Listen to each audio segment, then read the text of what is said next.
Welcome back नाज़रीन। Break के बाद खुशामदीद कहता हूँ आपको। और इस वक्त थीम पार्क में मौजूद हैं जहाँ पर जो है इरफान भट्टी साहब, जिनके ऊपर इल्ज़ाम लगाया गया कि उन्होंने एक मासूम बच्चे को जिसका नाम तैयब और उसकी उम्र 22 साल थी, उस पर तशद्दुद किया और अपने साथियों के हमरा तशद्दुद किया। हमने उनसे बात की और ग़ुलाम रसूल जोया साहब जो थे उनसे बात की।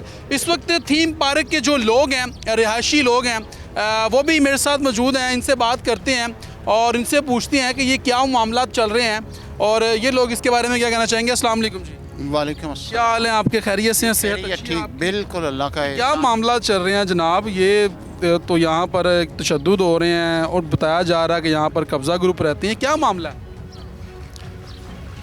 एक बंदा अगर बात कह दे ना तो वो कोई हदीस नहीं हो जाती एक बंदे के कहने से। सच वही होता है जो सच होता है। सच हमेशा जो है वो सामने आ जाता है।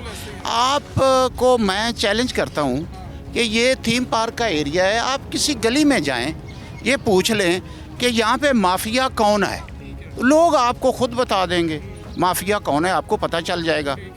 तो एक बंदा कोई कह दे तो ये इस तरह तो फिर माफिया नहीं। हाँ, कम अज़ कम कोई 100-200 बंदा तो कहे।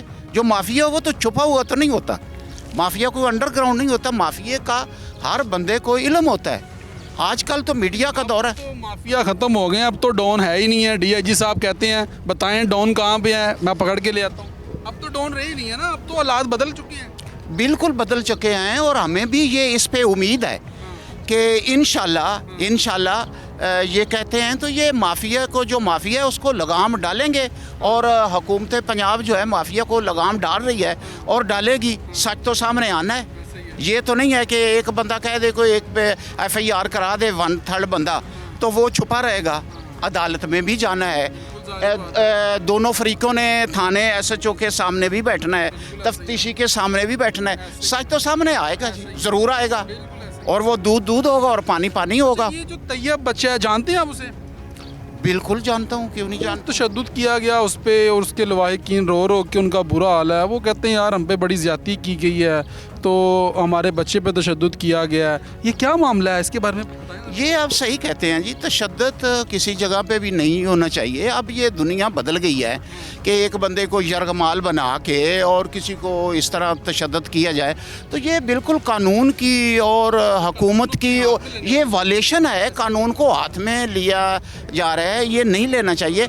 लेकिन इसकी तह पे जाना चाहिए कि तशद्दुद किसने किया है, क्यों किया है और कैसे हुआ है। ये नहीं कि कोई तशद्दुद करने वाला और हो और डाल किसी और पे दिया जाए। ये बड़ी गलत है। ये क्यों किया गया बताएं। ये तशद्दुद जो है, एक तो ये जो जोया साहब का ऑफिस दिखाया गया, ये तशद्दुद जोया के ऑफिस से दूर एक ये बिलाल ब्लॉक वाली जगह है, उमर ब्लॉक वाली जगह है, जहाँ से ये तकरीबन कोई 1.5 किलोमीटर है। वहाँ पे ये वो तैयब जो है, लोग जो वो लेके आए थे, वो बकौल उनके, मैं तो उसमें था नहीं ना, मुझे उसका वो मौके पे मौजूद नहीं था। जो सुना है बाद में कि वहाँ पे किसी के घर गया है तो उन लोगों ने पकड़ के उसके ऊपर तशद्दुद किया है और फिर वो पकड़ के रात को लेके इधर इसके बाद इरफान साहब और जोया साहब के पास लेके आए और वही लोग यहाँ पे भी बोल रहे थे और या तशद्दुद कर रहे थे। और उसके बाद फिर आगे वो पुलिस तक जो मामलात गए हैं। मुझे तो ख़ुद उस FIR में मैं पहले नहीं था, लेकिन मुझे खुद उसमें नामजद किया गया। आपको भी नामजद कर दिया? मैंने खुद। क्यों, आपको क्यों किया गया? मैं जब ये हुआ है, आप मौजूद थे यहाँ पे? मैं बिल्कुल मौजूद नहीं था। मेरा आप डाटा निकाल लें, कोई कारण नहीं, मैं बिल्कुल मौजूद नहीं था। मेरा घर यहाँ पे है, इधर है। जब से सैलाब आया मैं इधर से रिहाइश ले गया हूँ। मैं यहाँ पे ये ठोकर के करीब ईडन है, वहाँ पे मेरी रिहाइश है। मैं उस वक्त भी अपने घर के अंदर मौजूद था। अगर मैं इधर हूँ या मैं इधर बैठा हूँ तो जो चोर की सज़ा है वो मेरी होनी चाहिए, मैं एक्सेप्ट करूँगा।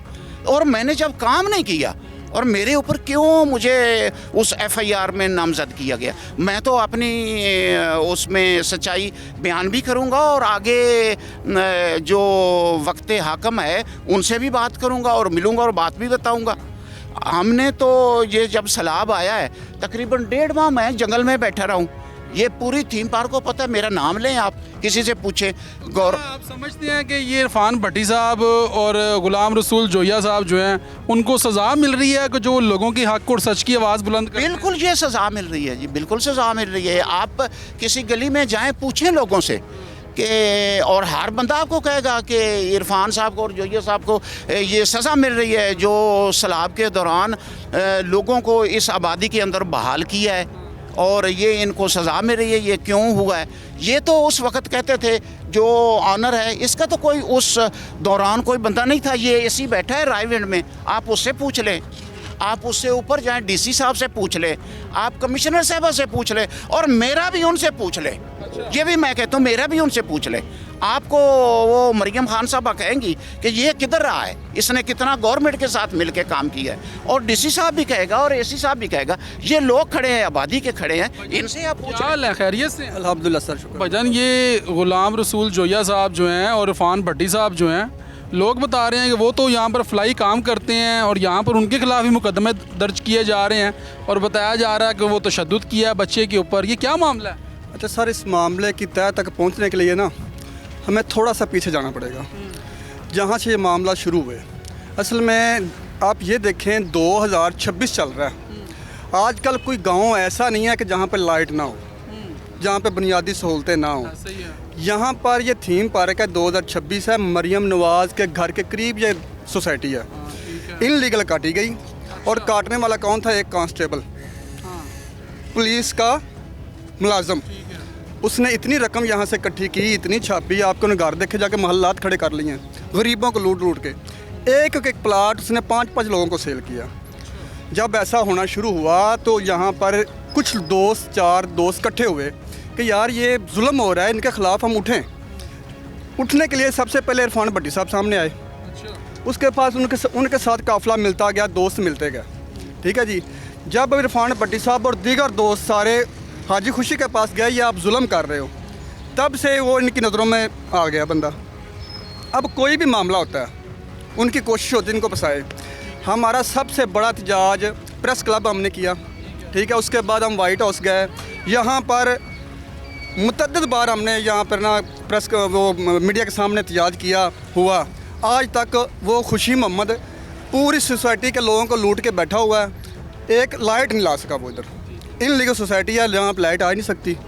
अब वो जो लाइट के लिए, हक के लिए बात करता है, उसको वो किसी ना किसी तरीके से नामजद करता है, कहीं ना कहीं फंसाता है कि ये बंदा बैठ जाए।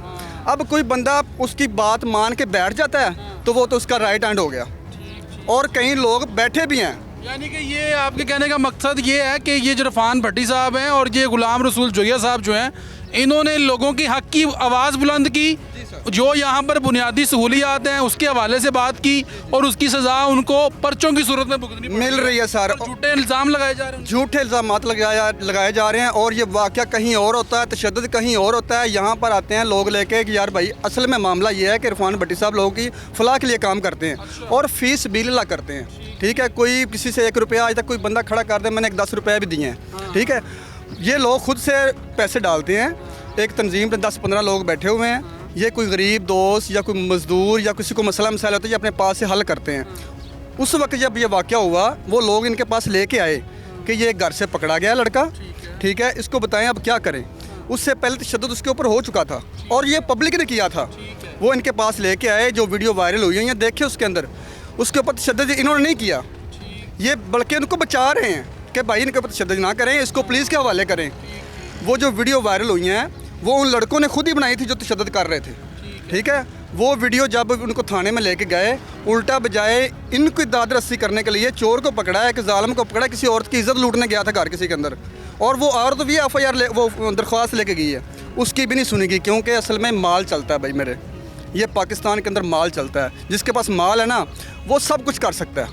यहाँ पे हाजी खुशी के पास माल है, वो जिसको देता है वो गरीब को दबाई जा रहा है, और ये जो मानता है वो बिस्मिल्लाह उसके साथ मामला तय पा जाते हैं तो ठीक है, नहीं पाते तो वो पर्चों की सूरत में वो उसको दबाता ही दबाता है। वो तैयब का जो आप पूछ रहे थे कि मैं उसको जानता हूँ, आप उसकी ज़रा ये बात सुन लें, बच्चा है, और मैं आपको ये कहूँगा कि जब मेरा नाम उसमें FIR में है और मुझे ये यकीन है कि तैयब को पता ही नहीं होगा, नाम डालने वाला कोई और है, तैयब को तो एक मोहरा रखा हुआ है। अच्छा, सैलाब की मैं आपको थोड़ी सी बात बता दूँ।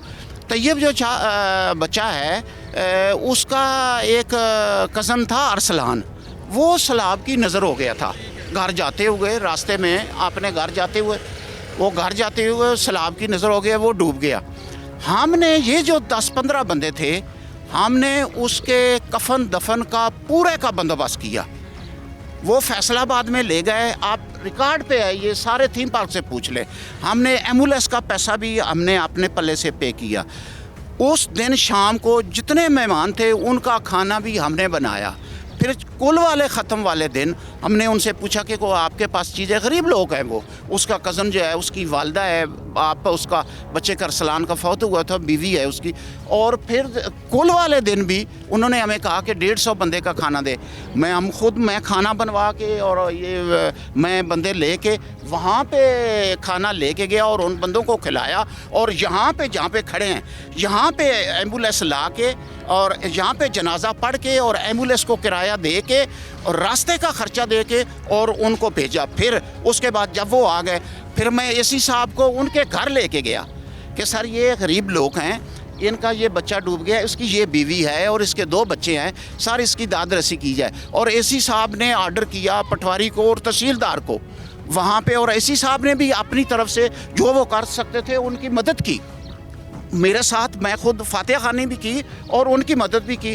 फिर एसी साहब ने पटवारी साहब को उनका जो घर डूबा हुआ था उसके ऊपर 5 लाख सर्वे करवा के उस फैमिली को, ये तैयब के कज़न को, और इसका बाप वहाँ पे साथ शामिल था, वो मंशा साथ बैठा हुआ था, ये बेशक उससे पूछ लेना, वो 5 लाख रुपया उसकी वालदा को दिलवाया। उसके बाद जो डूबा था उसकी फिर वो एसी साहब ने जो आगे कार्रवाई थी कि गवर्नमेंट एक कोई बंदा डूब के मरता है तो फिर वो भी पैसा उसका पास हो गया, वो भी उनकी फैमिली को पटवारी साहब दे के गए हैं। तो हम तो उनके साथ ऐसा चल रहे हैं। और मुझे ये यकीन है कि तैयब के ये बस की बात नहीं है कि ये इरफान के ऊपर पर्चा कर ले, जो ये साहब के ऊपर पर्चा कर ले। उसको बुलाया जा रहा है, उसको कहा जा रहा है, और वो बच्चा है बेचारा, वो कर रहा है। अंदर कहानी कुछ और है, उसको ट्रैप किया जा रहा है। अंदर कहानी कुछ और है। आप मीडिया से गुजारिश है कि अंदर वाली कहानी तक आप पहुँचे। चलिए जी, अंदर वाली जो कहानी है वो भी इंशाल्लाह सामने लेके आएंगे। और प्रोग्राम का टाइम ख़त्म हो रहा है। आज के ताक़ुब में हमने आपको दिखाया कि किस तरीके से जो है जो कि लास्ट में हमने प्रोग्राम किया, जिसमें एक तैयब नामी शख्स जो है, बच्चा जो था जिसकी उम्र 22 साल थी और वो इकलौता बेटा था अपने वालिदैन का, उस पर तशद्दुद किया गया। और उसी के जिनके ऊपर इल्ज़ाम था इरफान भट्टी साहब, उनसे हमने आज के प्रोग्राम में बात की। गुलाम रसूल जोया साहब जो हैं उनसे हमने बात की और उन्होंने बताया कि ये तमाम तर जो हम पर इल्ज़ामात लगाए जा रहे हैं ये बेबुनियाद हैं और इनका हकीकत से कोई ताल्लुक़ नहीं है। बेसिकली हम यहाँ पर जो है आवाम की फ़लाह बहबूद के लिए काम करते हैं और बेलौस काम करते हैं और उसकी सज़ा जो है वो हमें मिल रही है, जो कि पर्चों की सूरत में। यहाँ पर जो लोग हैं उनके हक़ के लिए हम आवाज़ बुलंद करते हैं। एक तो यहाँ पर बिजली का निज़ाम नहीं है, यहाँ पर गैस नहीं है, यहाँ पर जो बुनियादी सहूलियात हैं वो नहीं है। और ये लोग बता रहे हैं कि इल्लीगल जो है ये सोसाइटी है जो कि यहाँ पर बनाई गई है और इल्लीगल होने की वजह से यहाँ पर बुनियादी सहूलियात जो हैं वो नहीं दी जा रही। और इसी के हक़ में जो है बात कर रहे हैं इरफान भट्टी और गुलाम रसूल जोया, और उनको जो सज़ा मिल रही है वो पर्चों की सूरत में मिल रही है और उनके ऊपर बेबुनियाद पर्चे करवाए जा रहे हैं। बहरहाल हमारा काम था कि हम दोनों जो है वो फ़रीक़ैन हैं उनका मौक़िफ़ आपके सामने रखें और हमने आपको दिखाया। बहरहाल अब काम जो है वो अदारों का है, क्योंकि हमने जो है दोनों फ़रीक़ैन का मौक़िफ़ जो है वो आपके सामने रख दिया है। ये जो देखना है कि इसमें अब गलत कौन है और हकीकत में सच कौन बयान कर रहा है, ये देखना जो है वो बाकी है। ये जो है वक्त के साथ साथ जो है आपके सामने ज़रूर रखेंगे। अगले प्रोग्राम तक के लिए अपने मेज़बान नईम भट्टी को दीजिए इजाज़त। अल्लाह ने के बाद।